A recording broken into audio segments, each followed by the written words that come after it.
Hey, welcome to Footy Fin. And now it's been reported today that two fairly high profile NRL players are likely to cross over to rugby after this 2026 NRL season, evidently in an effort to play for the Wallabies in the next Rugby World Cup.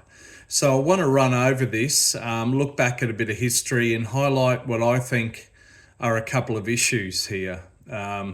It's not a complete good news story necessarily.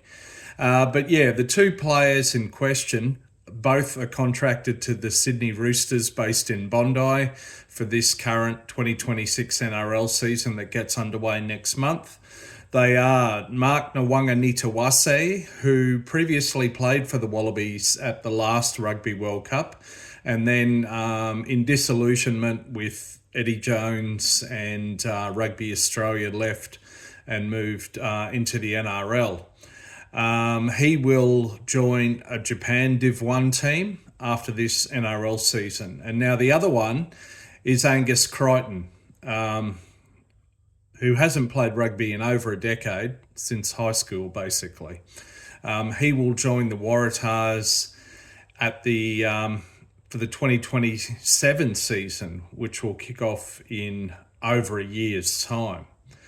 So, look, just want to run over a couple of factors and issues here. If we look back in history and we go back almost a quarter of a century to the years leading up to the 2003 Rugby World Cup, which was hosted here in Australia, Rugby Australia, or the ARU as it was then, had a policy clearly of signing relatively high-profile NRL players, and they got Wendell Sailor, Lottie Takiri and Matt Rogers, who indeed formed the back three, fullback and two wings, in the 2003 Rugby World Cup, including the final. So has there been any progress in Rugby Australia in the last quarter century? It would look to me like no, there hasn't been any genuine improvement in Australian rugby development pathways. That has been a failure, I would say, despite getting a lot of money after the 2003 Rugby World Cup. It may also be, as it was back then, a case of seeking publicity, trying to attract some interest and some attention from NRL followers.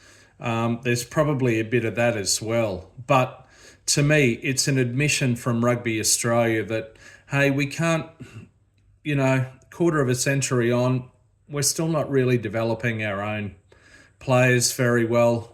Let's go and poach some NRL players. That's how I view it anyway. Let me know what you think. You might have a different opinion. I'd love to hear from you. And please, while you're at it, like the video. That'd help me out. And please subscribe if you haven't already. I've hit 450 subscribers. I'm aiming for 500. 2 Cents Rugby recently hit 100,000. I'm aiming for 500. Little wins. Anyway, let's have a look at Angus Crichton specifically and his signing. I don't have much of an issue with the signing of Mark Nawaqanitawase. I think it makes a lot of sense. The only slight downside is wing is one position that the Wallabies and Rugby Australia are fairly flush with at the moment. There's no shortage of decent wingers. I wish it was the same for the fly half position, but it's not.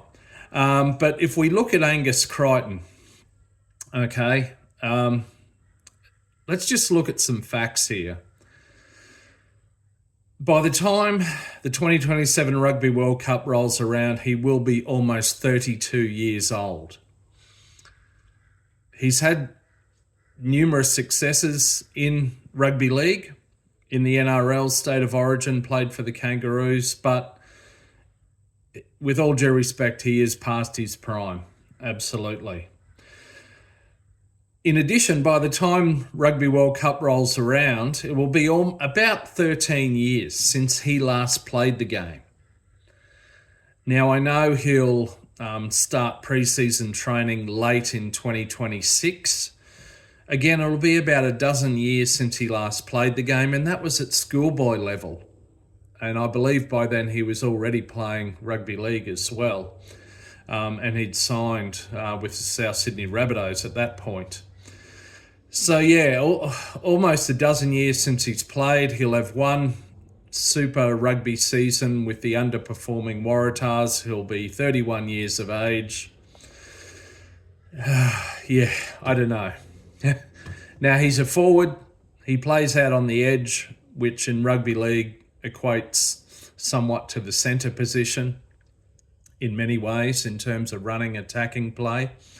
And there's talk that he may well look at playing centre in rugby. I think it would be unrealistic after such a long break to have him try to go into the forward pack. Yeah, no. And when it comes to centre,